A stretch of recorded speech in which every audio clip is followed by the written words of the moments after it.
Si tulikubaliana ya kwamba Laikipia hii imeteseka kwa miaka nyingi kwa mambo ya wizi wa ng'ombe na mambo ya ukosefu wa usalama na wananchi kukosa kuishi kwao kwa sababu ya magaidi na wakora na wale matapeli, watu wanaotuharibia amani.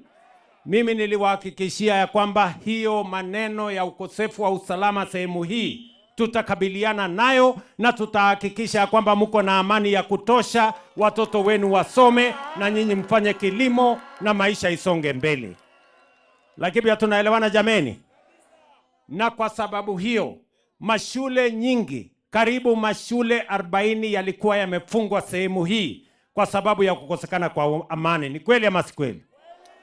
Na niliwaambia mbali na kuweka amani, na mimi leo nimekuja hapa na naibu wangu Profesa Kithure Kindiki ambaye mnamjua, alikuwa waziri wa usalama. Si ndiye alikuwa waziri wa usalama hapa? Na yeye alishughulika, nilimtuma hapa ashughulike na mambo ya usalama wa sehemu hii.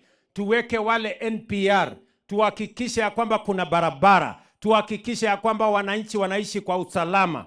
Mimi nikikuja Laikipia leo, mimi naelewa watu wa Laikipia kwa sehemu kubwa, almost 70-80% kumepatikana usalama hapa Laikipia. Ni kweli ama si kweli?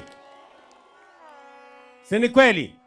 Ile sehemu kidogo imebaki, wale wajeuri kidogo wamebaki, mimi nitashughulika na wao. Lazima wakome kuleta mambo ya mauaji na mambo ya kuharibu mali ya wananchi na mambo ya kuiba mifugo ya wananchi wa taifa letu la Kenya.